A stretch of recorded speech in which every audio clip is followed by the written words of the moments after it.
Luísa Ella Rainha, Canais Ocultos do Espírito, Formas da Experiência de Percepção Extrasensorial. Não é possível ler ou ouvir falar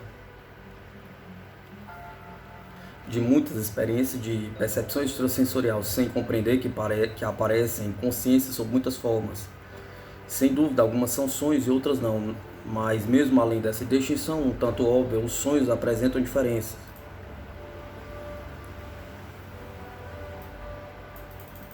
E assim também há as várias experiências quando o indivíduo está acordado.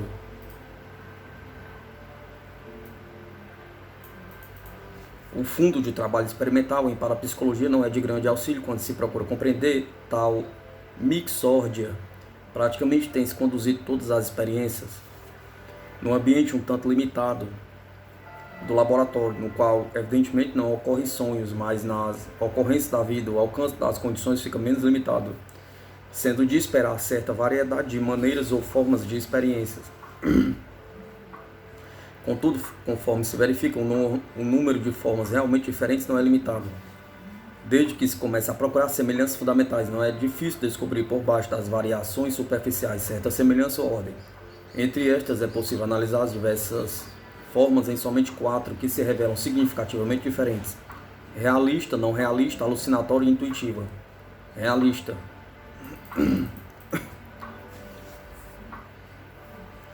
Quase que a primeira observação que se faz quanto à maneira pela qual as experiências de pés vêm à consciência consiste em que muitas assumem forma decisivamente pictória, dão-se detalhes tão verdadeiros e realistas que o relato assemelha-se à descrição de fotografia do acontecimento. Essa forma realista salienta-se acima das outras, não só porque se refere mais frequentemente, como também por ser impressionante a semelhança entre a experiência e o acontecimento.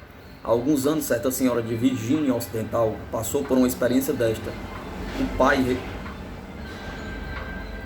O pai resolvera mudar-se para Utah, onde adquiriram um terreno que ninguém ainda havia visto. Ela e o marido tinham também resolvido ir para o oeste. Num sonho, enquanto ainda se encontrava na Virgínia Ocidental, ela se encontrava em Utah.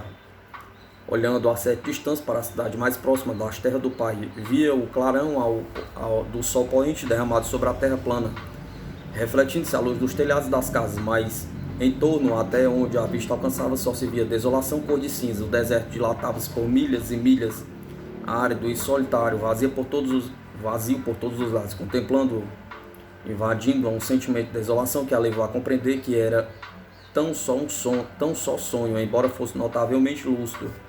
Foram para Utah, ela e o marido, porém ficaram terrivelmente desapontados. Não estavam preparados para a mudança, conforme diz, não eram do estofo de pioneiros.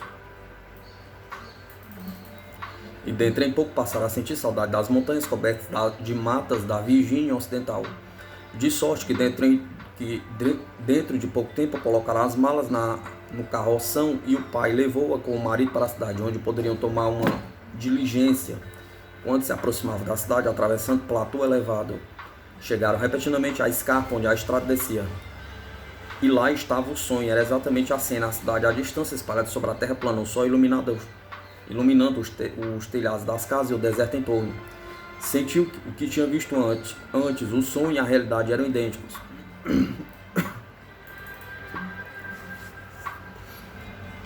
A maior parte das experiências de pés são sonhos, mas ocorrem exceções. O caso da mulher que viu um carro cheio de pessoas chegando poucos dias antes de terem realmente vindo visitá-la é um exemplo, como o da mulher do lavrador, que enquanto lavava os pratos em um dia frio, viu no olho do espírito o filho mais moço cair em um lago que estava a uns 450 metros atrás da casa e fora da vista devido ao pomar. Não era possível que visse realmente o lugar,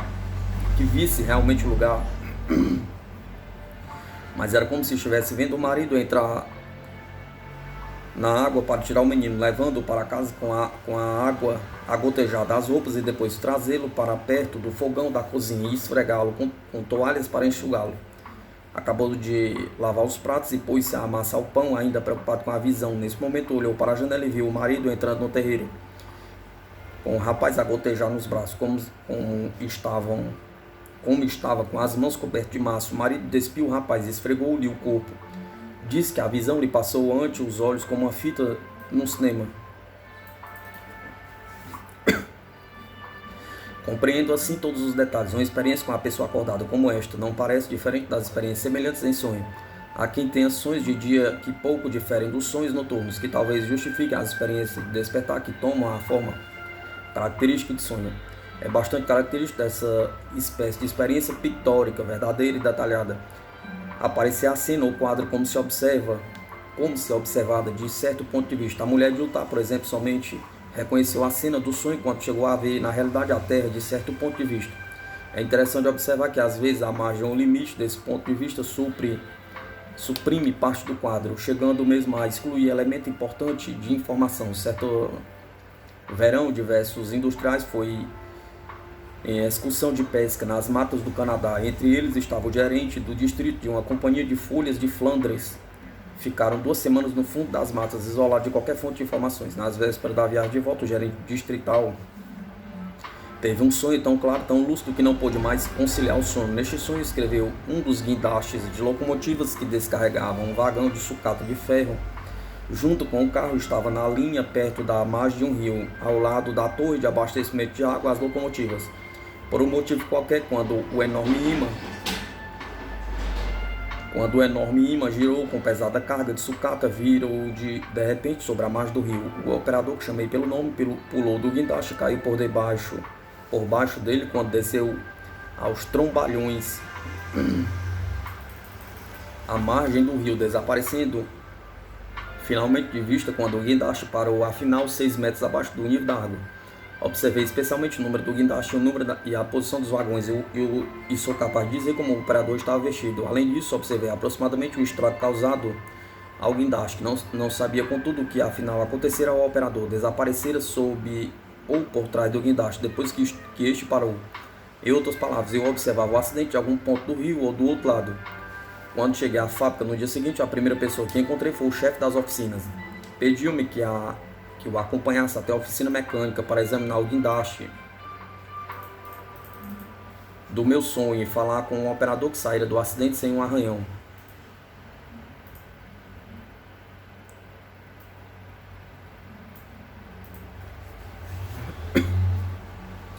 Explicou por que escapara. O guindaste tombara-lhe pela frente quando dava o último pulo. O relato coincidia em tudo com o meu sonho, com uma única exceção. O acidente acontecera 2 horas depois do sonho. Ainda é cedo demais para formular qualquer conjectura quanto ao motivo por que certas experiências são totalmente fielmente pictóricas. Pelo menos se observa que essa forma realista não se rege inteiramente pelo interesse consciente da pessoa. Porque se assim fosse, em um caso como este, a pessoa saberia o que acontecera ao operador, tão exatamente como sabia o número do guindaste. A forma pictórica ou realista não só é comum na experiência de pés, mas é fácil de reconhecer devido aos detalhes precisos. Estes tornam pouco provável que se oponha de lado experiência dessa ordem como simples coincidência, não realista. Da mesma sorte que é possível transmitir a verdade tanto pela ficção quanto por descrições concretas, exprimem-se muitas mensagens de percepção extrasensorial, mas por meio de não realismo do que realismo. Em janeiro de 1945, escreve certa senhora de São Francisco: sonhei que meu filho único, que estava prestando serviço militar no Pacífico, aproximou-se quando eu estava ocupado na cozinha, entregando-me um uniforme encharcado de água, gotejando. O rosto revelava expressão magoada, e sentindo-me confuso e perturbado, mas nada dizendo, comecei a torcer o uniforme para retirar a água, enquanto a cor azul do pano toldava a água e me aumentava o sentimento perturbado, confuso e perplexo. Billy, que estava de pé perto de mim, recebeu das minhas mãos o uniforme, jogando no tanque, fez-me voltar para ele e tomou-o nos braços, dizendo: não é terrível, mãe, não é terrível. Embora em ocasião alguma tivesse dado qualquer motivo de preocupação quando se metia em variações em tanto sérias até os 19 anos. Pensei no sonho que talvez tivesse envolvido em alguma dificuldade que julgava fosse aflitivo para mim, porque dizia: é exatamente, mãe, o que esperava não tivesse de ouvir nunca. De sorte que lhe disse, como costumava dizer anteriormente: querido Billy, lembra-se? Perguntava: tão terrível que não se possa resolver com calma. Fomos para a sala de estar, e quando me sentei, ele veio sentar-se no meu colo, pôs-se os braços em volta do meu pescoço, encostou a cabeça ao meu ombro, soluçando sem dizer palavra. Abracei repentinamente, e repentinamente passou a ser novamente criancinha e me via niná-lo como fazia antigamente. Quando deixou de soluçar, acordei, mas o sonho me ficou presente no espírito nitidamente.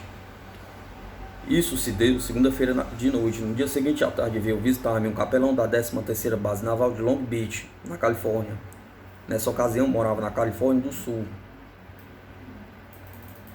comunicando-me que tinha havido um acidente qualquer com o navio em que Billy estava, mostrando-me uma longa lista dos que faltavam, constando dela o nome do meu filho. Verificou-se mais tarde que todos quanto figuravam na lista, 250 rapazes, haviam morrido, reduzidos a pedaços impossíveis de identificar.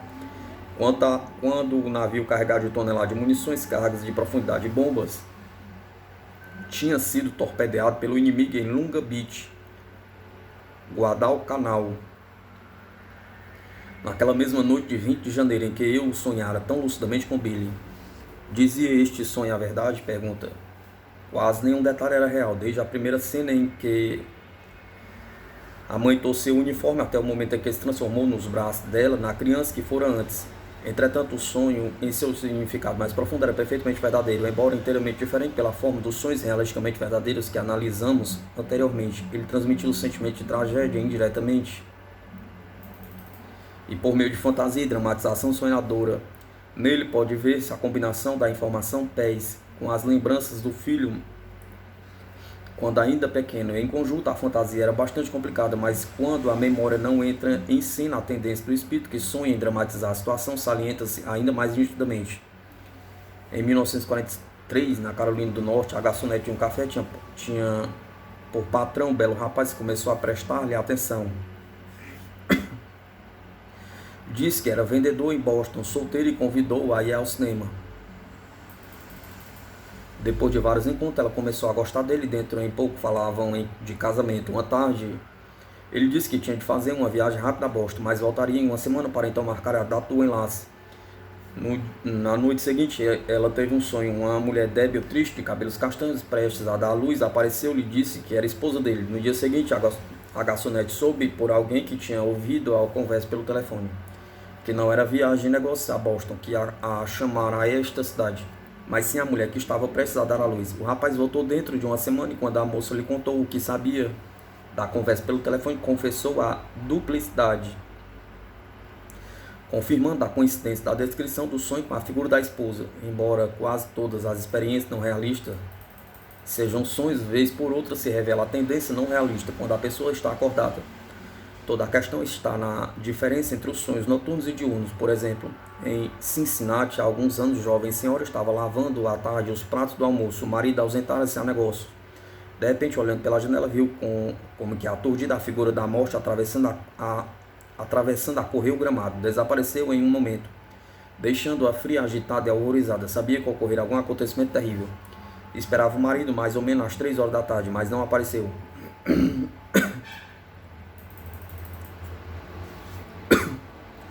Por volta das 7, estava andando na sala, presa de grande agitação, quando o telefone tocou. Era o chamado do hospital, dizendo que o marido estava machucado e inconsciente. Verificou-se que, ao tempo da extraordinária experiência que ela tivera, o carro dele tinha se chocado com outro que vinha disparado em sentido contrário, tendo ele ficado comprimido contra o para-brisa. Ficou bastante machucado, mas escapou. Nos que têm inclinação religiosa, as fantasias desta espécie reportam frequentemente a concepções religiosas. Certa senhora submeteu-se a operação séria em um hospital de Minnesota. Quando recuperou os sentidos, percebeu que havia alguém em um quarto vizinho que gemia e chorava constantemente.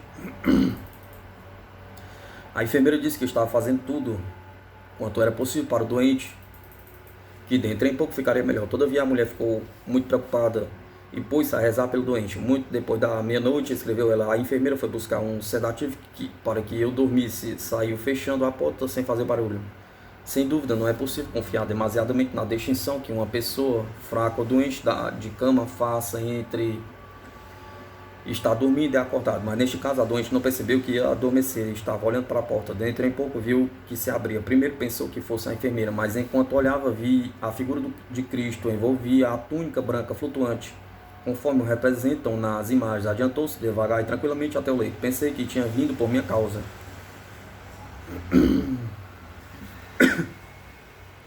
Mas pondo a mão no travesseiro, sorriu e disse: vim por causa dele, está tudo bem. Depois, tão tranquilamente como tinha vindo, saiu, fechando a porta. De certo modo, tudo parecia muito esquisito. Olhei para o relógio e vi que eram 2h40 da madrugada. Na manhã seguinte, o doente disse à enfermeira: o homem do outro quarto morreu de madrugada, não é? Perguntou. Morreu, mas como sabe? Pergunta. Contou-lhe a experiência noturna e, afinal, vencendo a relutância da enfermeira em dar qualquer informação a respeito de outro doente, soube ter ele morrido exatamente naquela hora. A ideia de vir Cristo em busca do morto é naturalmente simbólica, e os sonhos que incluem tais conceitos podem chamar-se simbólicos. Entretanto, o sentido do sonho é bastante claro para dispensar interpretação. Contudo, sonhos inteiramente crípticos ou simbólicos são comuns, até mesmo lendários. Abundam em todas as épocas da história narrativas que os compreendem. O aspecto velado e misterioso dá-lhes atração e interesse em que em muito excedem os do sonho realista mais singelo. Aos olhos da ciência, contudo, a correlação com a realidade que se supõe simbolizem e deixar muitas vezes de convencer como deixa de ficar aprovada. Em geral, é bastante fácil ler simplesmente a significação. Em inúmeras experiências dessa espécie não se dá qualquer indicação precisa da pessoa, do tempo ou do lugar que estão presumivelmente em causa. Naturalmente, o acontecimento apropriado que se segue considera-se como o cumprimento da experiência, sem qualquer prova de correlação entre o mesmo e o sonho. Um senhor idoso do Texas conta que durante perto de 20 anos tem se repetido o mesmo sonho. Perdi um dente, desapareceu, sinto com a língua que está faltando, contudo, unho todos os dentes perfeitos. Uma ou 2 semanas depois de um destes sonhos, sei da morte de um amigo íntimo ou parente. Evidentemente, um sonho deste tem de verificar-se, porquanto, infelizmente, mais cedo ou mais tarde, é quase certo receber essa notícia da morte de um amigo ou parente. Para classificar como experiência de PES, percepção extrasensorial com segurança razoável,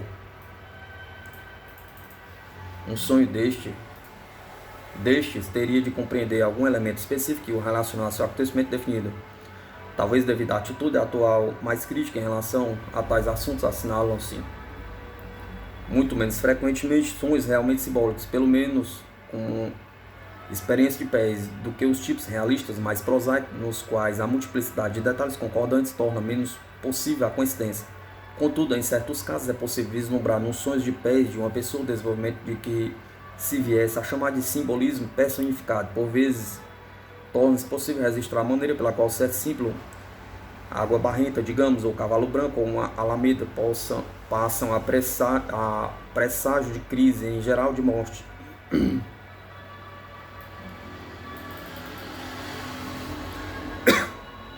Não é necessário que o primeiro sonho da série se baseie em PES. Pode ser sonho ordinário de fantasia, mas se der em um momento crítico significativo, seria provável que ficasse estampado inconscientemente, de sorte que mais tarde, quando ocorrer crise comparável, mesmo somente suscetível de se conhecer por meio de impressão de PES, a mesma fantasia venha a repetir-se, dando assim a origem ao sonho simbólico de PES. Na Carolina do Sul, em certa tarde quente de junho, a ama de uma menina de 12 anos de idade mandou-a brincar fora de casa, porque a mãe estava muito doente. A ama foi para o pátio e adormeceu na rede. Sonhei que via minha mãe, disse ela. Andava em bela alameda, afastando-se. Corri o mais depressa possível, mas compreendi que não seria capaz de alcançá-la, então chamei-a. Voltou-se, fez um gesto com a mão e disse: Volta, minha filha, teu pai está precisando de ti.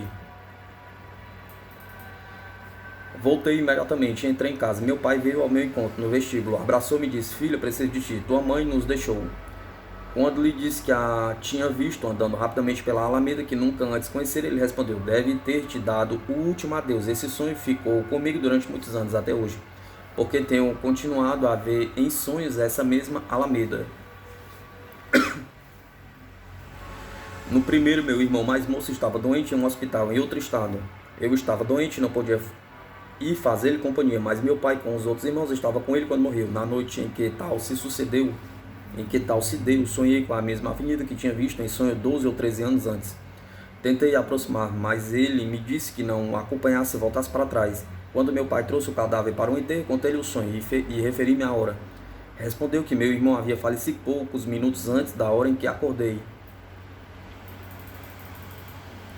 Depois, em janeiro de 1947, tínhamos recebido amigos para um jogo de bridge. Quando se retiraram, fomos ambos dormir. Tive o mesmo sonho. Desta vez, era meu marido que andava pela alameda. Corri e pedi-lhe que parasse. Também ele, neste sonho, ergueu a mão e disse: volta, que os nossos filhos precisam de ti. Estava assustado e agitado enquanto dormia. Passei-lhe um braço em volta, o que o acordou. Foi logo dizendo: eu estou me sentindo mal. Chama um médico. Morreu dentro de poucos minutos. Mais uma vez, na sexta-feira santa de 1934, minhas filhas, acompanhadas por uma amiga, foram a um baile. Antes de voltarem, sonhei que a filha mais velha e a amiga tinham sofrido um acidente fatal em frente à nossa casa. E a mesma alameda apareceu-me novamente em sonho. Quando as filhas voltaram para casa, a 1 hora da madrugada, contei-lhe o sonho e senti-me aliviada quando vi que tinham voltado sãs e salvas. Na noite seguinte, sábado, antes da Páscoa, as filhas deram um baile em casa. A amiga encontrou a morte a um quarteirão de nossa casa quando voltava, e o acidente foi exatamente como havia sonhado. Às vezes, um símbolo pessoal se desenvolve por essa maneira. Mesmo assim, contudo, é evidente o perigo de supor uma correlação inexistente.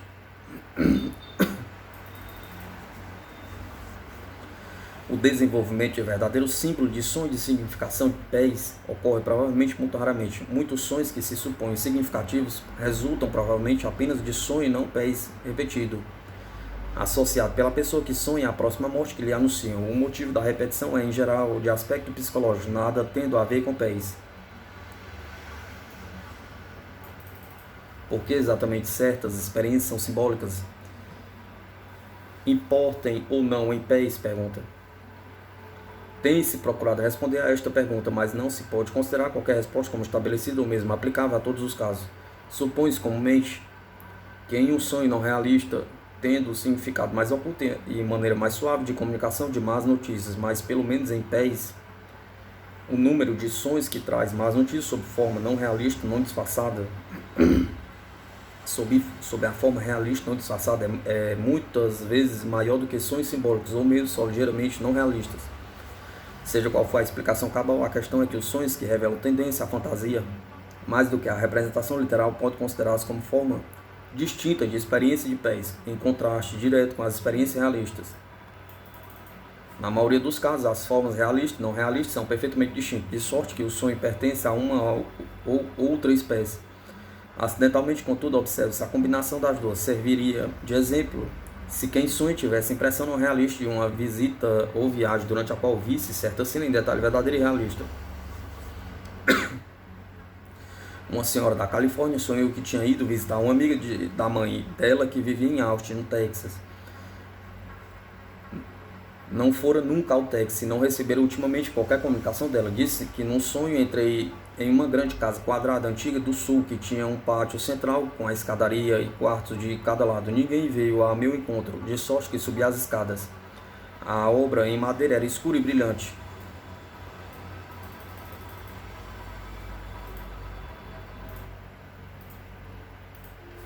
E era capaz de jurar que não havia a menor partícula de pó na casa.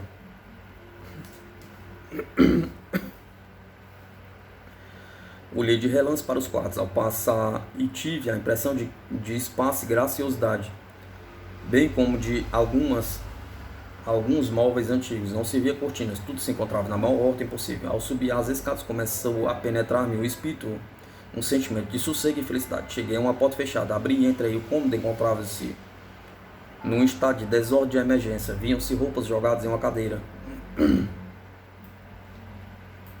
Uma cama de lona de aspecto esquisito que não condizia com os outros móveis estava aberta no meio do quarto. Nela estava deitada a minha amiga.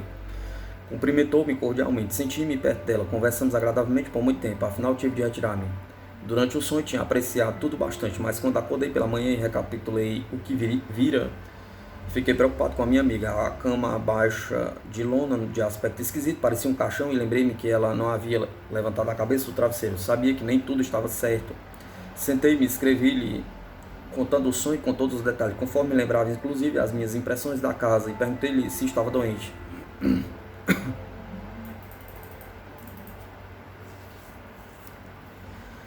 Passaram-se semanas até que chegou a resposta. Adoecera violentamente na noite em que sonhei. O casal tinha o costume de dormir na varanda em camas de vento, mas tinham-na trazido para dentro. Tinha sofrido forte crise, mas estavam passando melhor. Achou muito estranha a descrição que dei da casa. Descrevia exatamente, e muitas amigas dela tinham se referido à atmosfera tranquila. Quanto às cortinas, dizia: odeio-as, nunca tive uma sequer em minha casa. Casaram-se um pouco tarde, tendo sido antes professor de um internato, de sorte que eu nunca estivera em qualquer casa dela, nem tinha qualquer ideia de sua maneira de viver. São, contudo, excepcionais as combinações de elementos realistas e não realistas no mesmo sonho. Aparentemente, o fazedor inconsciente de sonhos não mistura as maneiras de expressão, como também os escritos não costumam misturar prosa e poesia alucinatórias.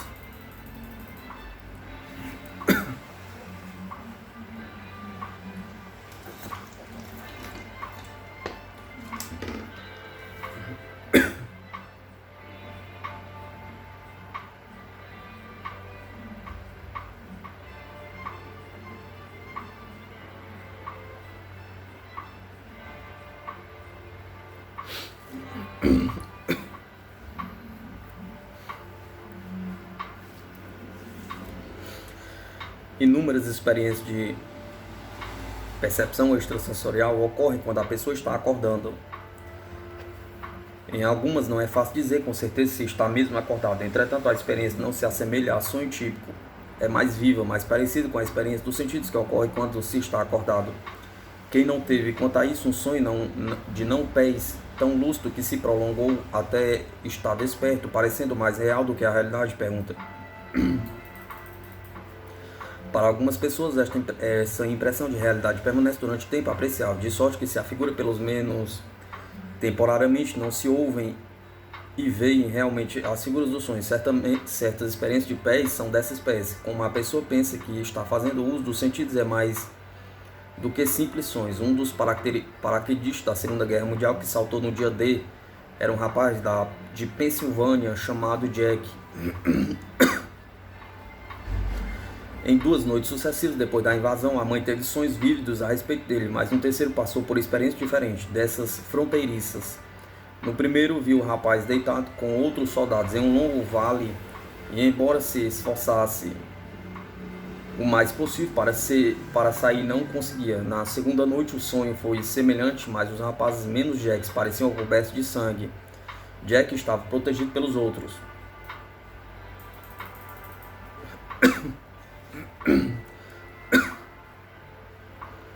Na terceira noite pensou que acordava, sentava-se no leito e via Jack sorrindo para ela, dizendo que não se aborrecesse porque estava bem. Relatou ao marido cada uma dessas experiências e ele registrou as datas respectivas. Comunicaram que Jack estava preso no campo alemão, mas durante muito tempo não recebera qualquer notícia direta. 9 meses depois chegou em casa. O pai perguntou-lhe o que tinha acontecido nas noites em que a mãe tinha tido sonhos. O rapaz respondeu que se esconderia em um fosso profundo, procurando evitar os tiros de aviões alemães que os metralhavam. Contou que experimentara sair quando os aviões se afastaram ou se retiravam. Na segunda noite, enquanto estava no vale, muitos rapazes morreram ou ficaram gravemente feridos, e outros se tinham refugiado no vale, sendo que ele procurou ficar o mais possível no fundo. Vala, ela quer dizer vala, colocou a palavra errada. Na terceira noite conseguiu sair da vala e foi aprisionado com os outros. Experiências que, pelo menos momentaneamente, dão a impressão de estar se vendo ou ouvindo, repete-se às vezes na noite seguinte. E quando tal ocorre, O sentimento de realidade desaparece, torna-se menos convincente quando o indivíduo chega a compreender o efeito alucinatório. Durante a guerra, uma senhora de New Jersey, cujo marido estava no estrangeiro, passou por uma série dessas experiências fronteiriças. Sonhou que o marido a estava chamando, batendo à porta e dizendo: "Vem, Rony, estou bem, veja só."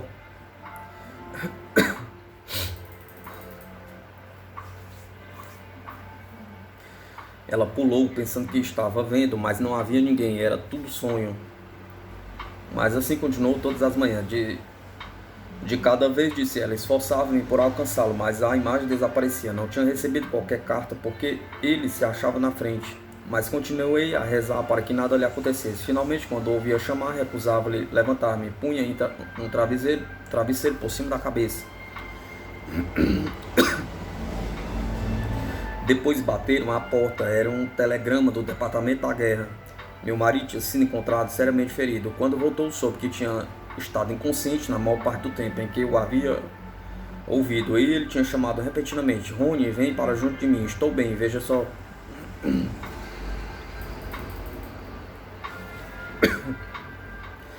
Na maior parte das vezes, contudo, esta espécie de experiência não ocorre segunda vez. Assim sendo, permanece a novidade do efeito, tornando-se menos evidente para a pessoa a relação que tem para com o sonho, frequentemente não se lembrando do sonho precedente, ou mesmo nenhum tendo tido.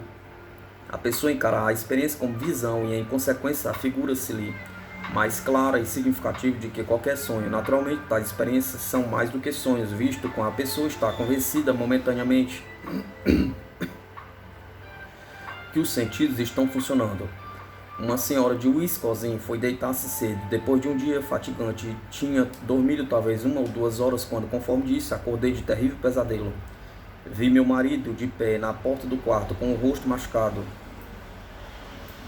a sangrar e com as roupas manchadas de sangue, dizendo: "Não se assuste, querida, foi pequeno acidente." Pulei da cama, acendi a luz e não vi ninguém. Olhei para o relógio e era 10h30 da noite.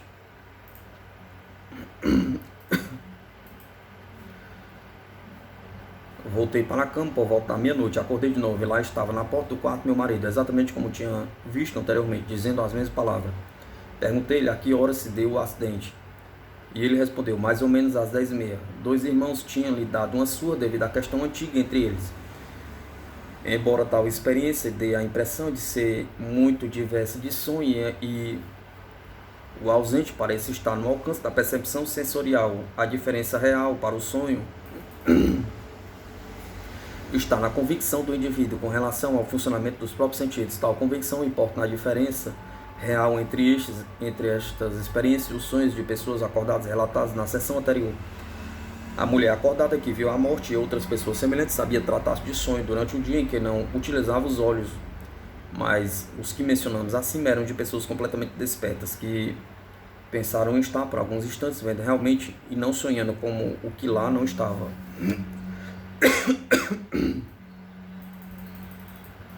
Quando a percepção extrasensorial não está em causa e alguém pensa ter visto qualquer pessoa ou objeto inexistente, os psicólogos dizem tratar-se de alucinação. Nos primeiros tempos pensava-se que os sonhos eram uma espécie de alucinação, visto representarem o que não existe realmente.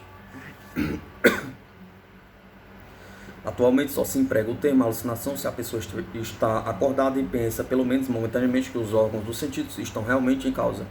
Esta pessoa, conforme agora usada, compreende qualquer espécie de experiência com a pessoa acordada, em que os sentidos tomam parte quando não há presente a impressioná-los. As alucinações ordinárias ocorrem geralmente em pessoas doentes, dopadas ou delirantes. Qualquer alucinação proveniente de estado mental anormal ou de forte emoção, como em certas experiências religiosas, característica pela impressão errônea de estar presente aos sentidos o objeto percebido.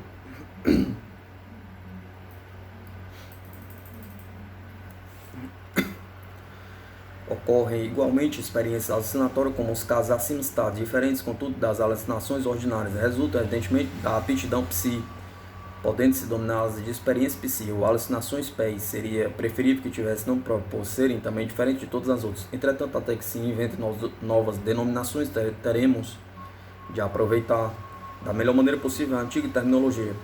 As alucinações psi são diferentes das alucinações ordinárias por vários motivos. A mais importante é que o que se supõe verter certa realidade, quando menos seja como pensamento no espírito de alguém, é real no significado lato do termo, e embora o sentido não possa alcançá-la, a percepção extrasensorial pode. Assim sendo, em contraste com todas as outras alucinações desta espécie, a alucinação psi é de certo modo verdadeira, e não simplesmente experiência sem base concreta, mas a fim de ter certeza quanto à espécie de que se trata, torna-se necessário que o alvo ou a base seja suscetível de verificação e de prova de realidade. No caso anteriormente relatado, a mulher que pensou ter Cristo entrado no quarto onde ela estava não tinha qualquer prova, além da própria opinião dessa identidade, ou mesmo que qualquer pessoa estivesse presente. Essa fantasia poderia resultar tão só da dramatização do sonho. As alucinações psi são diferentes de outras alucinações porque, em geral, as experimentam pessoas inteiramente normais, que não estão em estado mental anormal, provocado por drogas ou moléstia. Conforme indicamos, contudo, ocorrem a pessoas que acabaram de despertar. E, portanto, torna-se difícil solução saber se se trata de sonho ou de alucinação, mas nem sempre, às vezes, tem-se plena certeza que a pessoa, ao experimentar alucinações pés, está inteiramente acordada. A experiência poderá ser ou visual, como as que descrevemos acima, ou auditiva, se a pessoa ouve algo a respeito de alguém que está longe. Durante a Guerra da Coreia, mãe e filho tiveram experiências conjuntas alucinatórias ambas. A dela ocorrendo logo depois de despertar, do filho quando inteiramente desperto. Ela conta como na ocasião pensava que o filho estava a caminho da Coreia. Na realidade, conforme se verificou, estava em Manilha. Explicou que anteriormente, quando ainda se estava exercitando, costumava ir para a casa algumas vezes sem qualquer comunicação para passar o fim de semana. Chegava tarde da noite, vinha até a porta do quarto dela e dizia baixinho: "Cheguei, mamãe." Ela continuava a contar: "Na noite a respeito da qual estou escrevendo, estávamos dormindo quando acordei de repente e o vi de pé na porta, olhando-me. Levantei-me depressa e disse: Esplêndido, Dick. Pensávamos que estivesse do outro lado do mundo." Ao ouvir-me, voltou-se e andou na minha frente em direção à sala de estar, onde se desvaneceu. O marido seguiu-me e disse: "O que é que há?" perguntou. "Não está ninguém aí, foi um sonho." Era-me impossível acreditar. Senti-me deprimida e acabrunhada, quase não dormi o resto da noite. Quando o filho voltou alguns meses mais tarde, comparou detalhes com ela e disse: "Quase morri quando patrulhava a praia em Manilha." Contou então que o companheiro havia sido esfaqueado e como ele mesmo escapou por um triz. Disse: "Quando isso se passava, eu a vi dizendo: Esplêndido, Dick." Tanto quanto puderam calcular, a ocasião das duas experiências foi a mesma. Experiências alucinatórias em que alguém ouve a voz humana são as que se citam mais frequentemente. Para a alucinação psi, não, mas não as que se conhecem melhor. Vulgarmente, o tipo visual de experiência alucinatória conhece-se muito melhor do que o auditivo, porque inúmeras alucinações visuais implicam na figura humana. Outras espécies de experiências pseudosensoriais, além das visuais e auditivas, apresentam-se nas alucinações psi.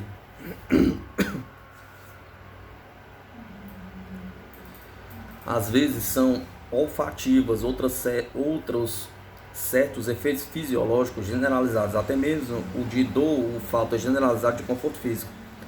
Essas experiências são quase sempre de tipo telepático, e como se a pessoa projetasse do próprio organismo a reprodução das sensações de pessoa distante ou própria interpretação que são tais sensações. Em 1951, minha mãe estava gravemente doente de câncer, escreve uma senhora da Filadélfia. Esperava-se morresse de um momento para o outro. Em certa manhã de agosto, tinha acabado de tomar café quando sentiu dor insuportável no peito, na região do coração. Não sentira nunca qualquer dor ou perturbação dessa espécie anteriormente, mas tinha a certeza de que ia morrer de um ataque do coração. Pus-me a fazer a massagem no peito, procurando diminuir a dor, preocupada com o sofrimento dos meus dois filhos se morresse. Depois de alguns minutos torturantes, a dor diminuiu, vindo a desaparecer talvez uns 15 minutos.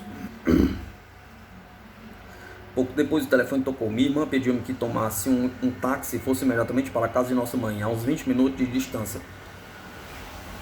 Pensei que minha progenitora estivesse morrendo e saí às pressas imediatamente, mas quando cheguei lá, minha irmã disse que nosso pai tinha falecido há pouco de um ataque cardíaco que procuraram ocultar de mamãe.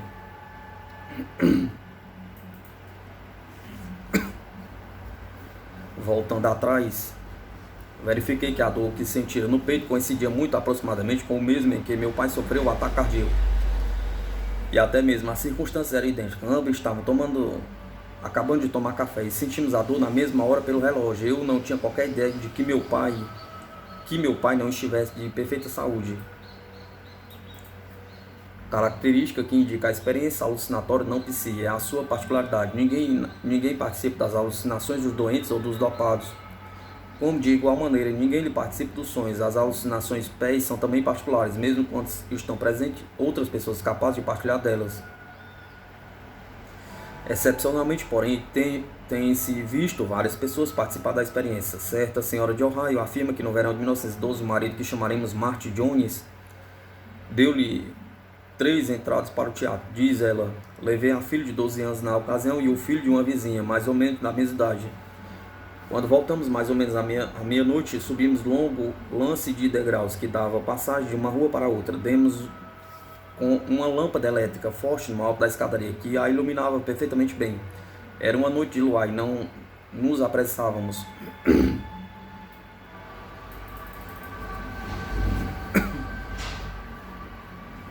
Quando chegamos ao último trecho, olhei e vi meu marido andando no último degrau e olhando para nós. Não disse nenhuma palavra às crianças, mas o menino disse: lá está o Sr. Jones. Estava me sentindo um pouco cansado de subir os degraus. Não respondi, de sorte que minha filha falou, pensando que eu não tinha ouvido o menino: mamãe, lá está papai. Eu respondi: estou vendo, acho que o pequenino está fazendo manha e temos de andar depressa.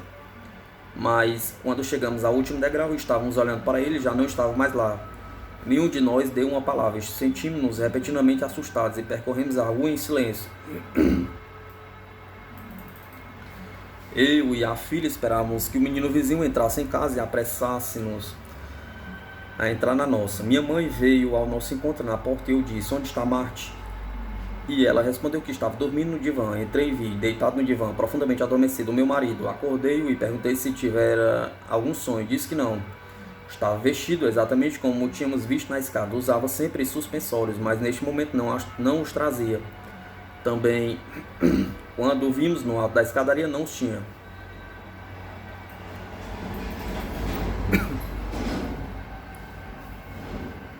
São experiências como esta, simples ilusões causadas por sombras naturais ou efeitos de luz, serão exemplo de erro de identificação ou simplesmente casos em que várias pessoas partilham de uma alucinação idêntica? Pergunta. Neste último caso, resultaria de telepatia entre várias pessoas ou haverá de fato algo a ver? Pergunta. É impossível, por enquanto, responder. Antes de tudo, tais experiências são muito raras. Sem dispor de provas mais concludentes, só se pode deixar a questão em aberto, dizendo que, se tais efeitos são os que parecem, será necessário acrescentar outra diferença entre psi e alucinações ordinárias. Ninguém vê as serpentes que atormentam os que sofrem de delirium tremens, nem as figuras celestiais que um místico religioso nutre. Se for possível partilhar de alucinações psi, elas serão de espécie diferente, não as experiências inteiramente particulares, alucinatórias não psi. Tem-se discutido muito se as pessoas que se veem em tais experiências poderiam estar lá presentes de certa maneira extraordinária, mas real, parecendo ter importância especial devido a certos casos em que não estão vivas. É o caso das experiências partilhadas e muito mais comumente não partilhadas.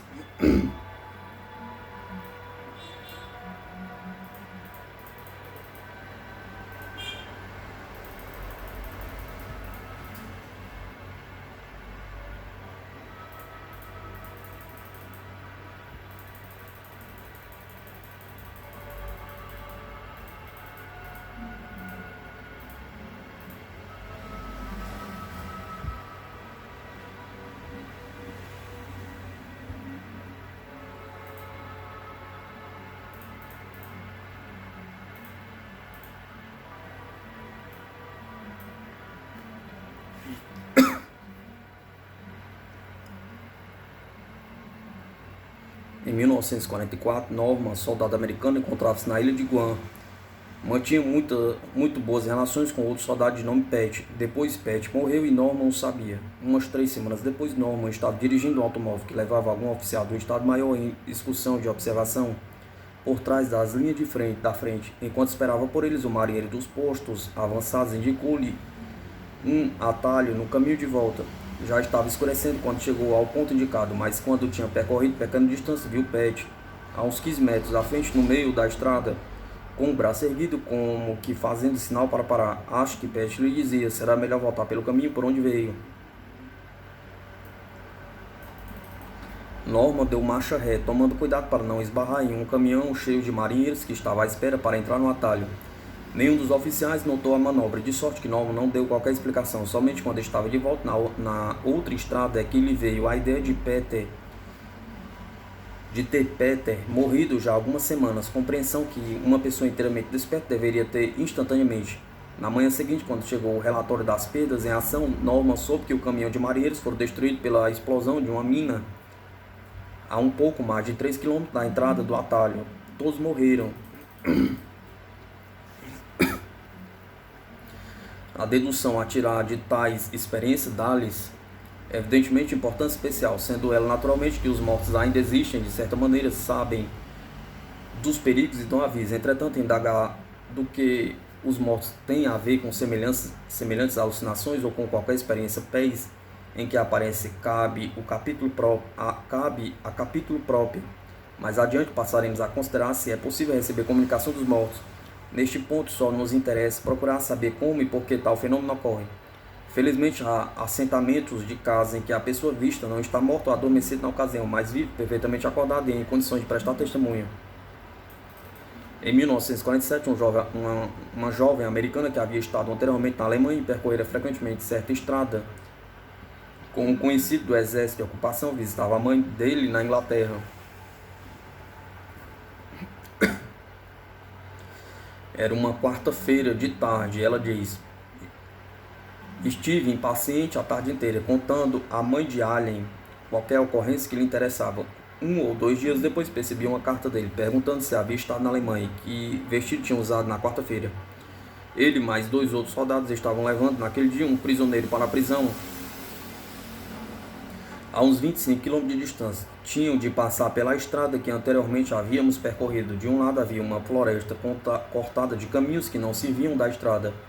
Repentinamente, um jovem apresentou-se à frente do carro, agitando as mãos para que parassem.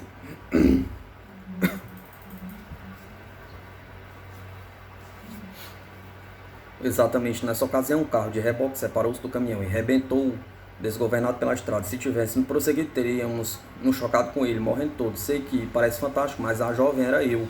E o vestido que trazia na quarta-feira era o mesmo que a jovem usava. Allen disse-me que fiquei diante do cano, agitando desesperadamente os braços. O chofer alemão, que não me conhecia, parou o carro, resmungava contra as mulheres imprudentes. Os 2 companheiros que me conheciam pessoalmente reconheceram-me.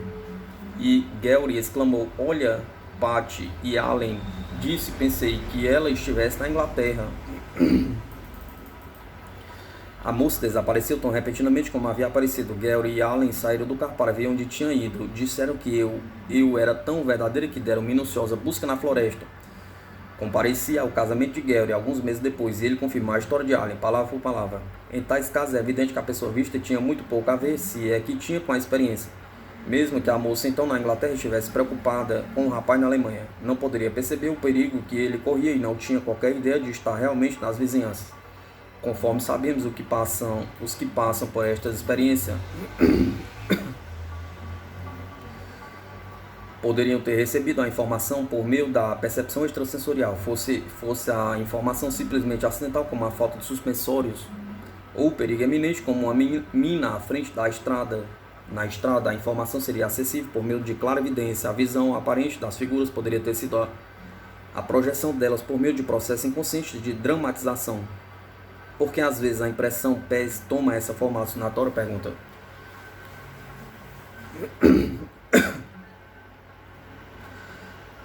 E a forma de pés que se apresenta menos frequentemente, o que sugere serem somente poucos os indivíduos constituem de tal forma que adquirem o estado mental necessário, estado que parece, como de norma, ter certas características do sonho, apesar de estar a pessoa ostensivamente acordada. A psicologia das diferentes individuais desta espécie exige maiores estudos antes que seja possível resolver satisfatoriamente o assunto.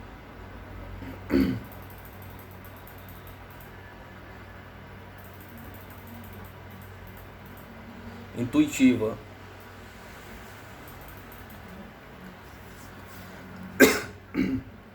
Todas as experiências PES, percepção extrasensorial, que não são sonhos ou alucinações, apresentam certa forma fundamental, mas parecida com a que se conhece comumente por intuição, muito caracteristicamente repentino conhecimento, como no caso da mulher que encontrou a aliança do bloco de gelo. Às vezes, porém, a pessoa, em lugar de ter a ideia, somente sente a emoção apropriada, ou nos casos em que se exige a ação, pode realizar compulsivamente alguma ação sem saber porquê. Sem dúvida, praticamente qualquer pessoa é capaz de ter intuições, algumas vezes, ou suposição, ou palpite de algo que aconteceu ou vai acontecer, muito embora não saiba exatamente porquê ou como assim pensa. Na maior parte é possível remontar a origem de tais impressões com inferência inconsciente de fatos conhecidos, de observações, memória, etc. Observa-se, contudo, outras de envolta com palpites ou intuições ordinárias em que não existe qualquer fonte sensorial, mesmo indireta, capaz de fornecer a informação. As experiências PES, em sua maioria, que ocorrem a pessoas dessa espécie, são dessa espécie. Não são casos em que o indivíduo infira, supõe ou tema ter se dado algum acontecimento distante, além do alcance dos sentidos. Afigura-se-lhe ter conhecimento direto do acontecimento. Em 1907,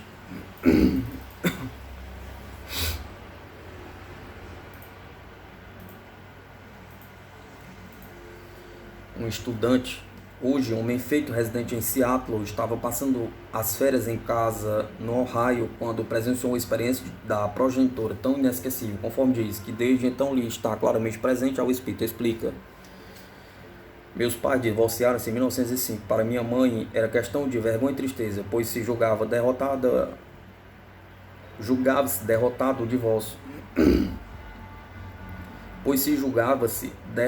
o divórcio. Embora meus pais me escrevessem frequentemente para a escola, não se correspondiam. Quando estava com um deles, tinham cuidado de não mencionar o outro. Eu aprendi desde cedo a proceder assim. Sentado com minha mãe a conversar, certo dia vi-lhe no rosto repentina expressão de espanto, quase agonia. Exclamei: mãe, o que está sentindo? Perguntei. Respondeu: seu pai está se casando.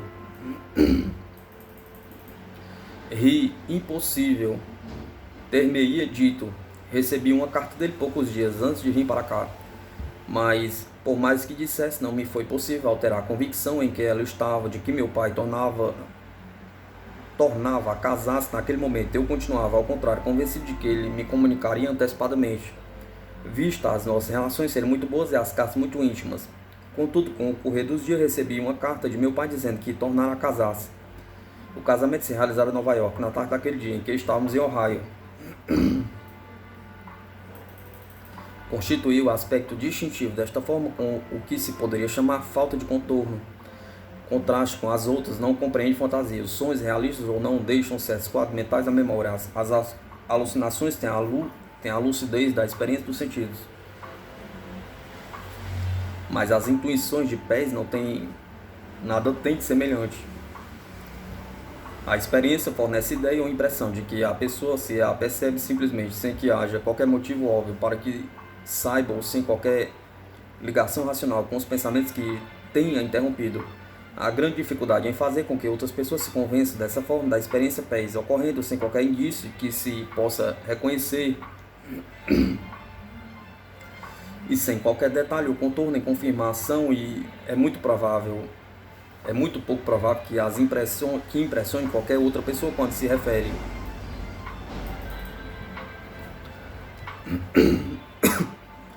Até mesmo a pessoa que a sofre, quando reflete mais tarde, muitas vezes perde a convicção e põe em dúvida a validade da intuição. Durante a Segunda Guerra Mundial, uma viúva da Califórnia tinha 2 filhos no exército. Em 1944, o terceiro, de nome Harold, logo que completou 17 anos, foi servir na Marinha Mercante. Terminada a guerra, continuou em serviço para ver o mundo, mas como o rapaz não tinha cuidado de escrever, afinal as cartas deixaram de vir. Como o rapaz não tinha cuidado de escrever e afinal as cartas deixaram de vir. A mãe, preocupada, telefonou à companhia de navegação e soube que ainda estava em serviço. Certo dia de maio, os outros 2 filhos, acompanhados da família, estavam para ir passar o fim de semana na casa que tinha no Rio Sacramento. Queriam que ela também fosse. Ela sentia, porém, uma impressão estranha de que não devia deixar a casa. Sabia que Harold devia chegar no domingo e era necessário que alguém ficasse para lhe dar as boas-vindas. Os filhos sabiam que eu não tinha notícias dele, procedendo como se pensasse que eu estava perdendo o juízo, e foram embora. No sábado procurei ficar ocupado. Domingo de manhã arrumei a casa e sentei-me para esperar Harold. Afinal já era 4:30 da tarde e estava começando a ficar desanimada quando ouvi que alguém subia as escadas na disparada e Harold entrou. Disse-lhe, chegou a tempo, esperei-o toda a tarde. Ele pareceu intrigado, como sabia que eu ia chegar, não escrevi. Disse-lhe, eu sabia, simplesmente. Senti-me muito satisfeito em dizer-lhe quando chegaram. Não disse que ele vinha? Perguntou. Acredito, porém, até hoje que suponha soubesse de alguma notícia que não queria comunicar-lhes. Em muitos casos, a experiência intuitiva diz respeito não ao acontecimento futuro, mas ao que está acontecendo no próprio momento.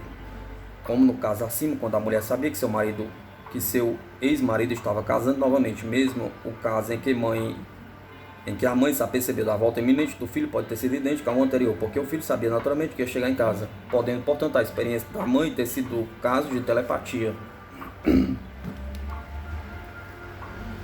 Mas algumas vezes as circunstâncias são tais que a intuição importa definitivamente em acontecimento futuro. Um senhor de Nova York lembra-se de uma experiência porque passou durante a Primeira Guerra Mundial, diz ele. Estava na França em 1918, com o 6º Regimento de Marinheiros, mas exatamente com a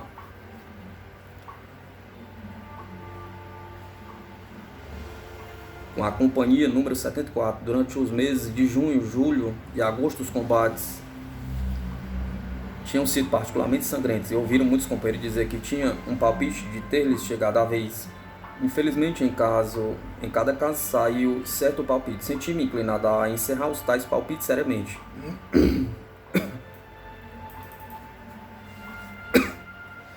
A 12 de setembro de 1918, eu era um dos poucos na companhia que a constituíam no início. Achava-me completamente exausto e febril. Anteriormente tinha sofrido um ataque de gases, mas estava resolvido a perseverar. Em tal estado, pouco útil poderia ser. E para sair das dificuldades, sabia que, se não fôssemos dispensados na manhã seguinte, estava destinado a golpe certeiro. Esforcei-me por afastar da ideia, mas não o conseguia. Quando na noite seguinte deram a ordem para avançar, não estava resignado ao meu destino, mas como um rato encurralado, procurei afastá-lo com o maior esforço possível. Afinal, não podendo fugir ao presságio, comecei a alimentar a esperança de que não ficaria aleijado, tornando-me inútil. Não me ocorreu que poderia morrer. Rejeitei no espírito ferimentos nesta ou naquela parte do corpo, até que resolvi me pôr um nas costas, perto do ombro esquerdo. Em meio à névoa da manhã de 4 de setembro de 1918, verificamos que a companhia tinha ido para um ponto saliente que ofereceria pouca proteção natural. Os alemães não estavam em melhor situação, mas dispunham de trincheiras de sorte que podiam infligir danos protegidos que estavam. Estávamos praticamente bem em frente deles. Eu comandava uma seção suicida e recebi instruções para ir ocupar pequeno cômodo. Quando olhei para o lugar, soube que ali seria ferido. Tomamos posição. Uma metralhadora alemã começou a varrer a minha posição até que ouvia as ondas de ar ressoar-me no capacete, enquanto me estava colocando ao chão. Uma granada resvalou por cima do corpo, pouco faltando para atingir-me diretamente. Rebentou um pouco além dos meus pés, no rosto de diversos companheiros. Senti uma dor cortante no ombro esquerdo. Arrastei-me para fora do outeiro e notei que tinha um ferimento superficial nas costas, na altura do ombro esquerdo. Um estilhaço de sharpnel causara o ferimento e não qualquer fragmento da granada, mas nada sofrera das metralhadoras. Estou convencido que o meu ferimento estava nas cartas. e que não poderia tê-lo evitado. Talvez fosse um meio de conseguir algum repouso quando o corpo e o espírito já estavam atingindo o limite de resistência.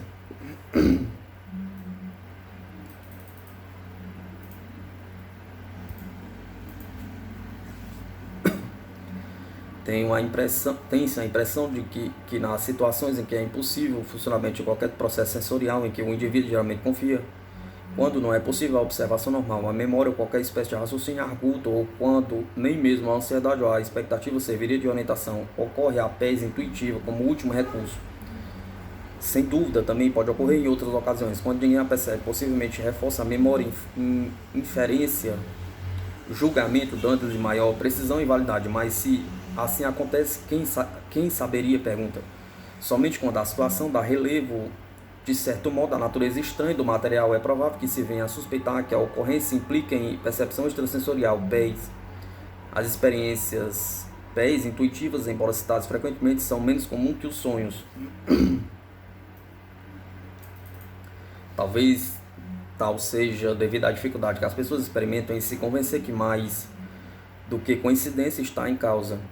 Sonhos PES e realistas, acompanhados da riqueza de detalhes corroboradores, afiguram-se naturalmente devido à coincidência aos que ouvem contar tais experiências ou aos que por elas passam. Fica completamente a relação das formas de PES fundamentalmente diferentes com as das espécies de sonhos, realistas não realistas, alucinações e intuição. Nele se encontra toda a escala dos estados mentais, desde o sono até a vigília completa. Inicialmente, afigura-se que as formas dos casos são muito diferentes, porque a linha do sono faz a vigília zigue-zagueia entre eles, com experiências semelhantes às ações, realistas ou não, ocorrendo às vezes no estado de vigília.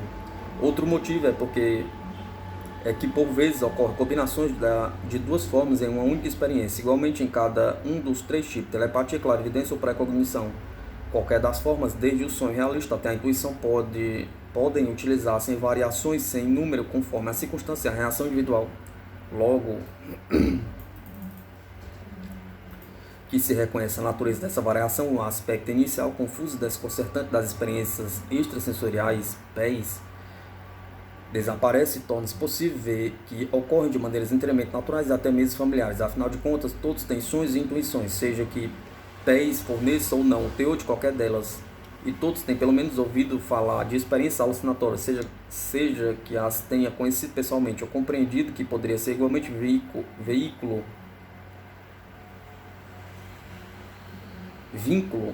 veículo de expressão para informações transmitidas por meio de canais ocultos. São formas normais, ordinárias e familiares da vida mental. Logo, se aceite este fato, surge rapidamente outro. Percepção extrasensorial não possui qualquer forma distintiva que lhe seja peculiar.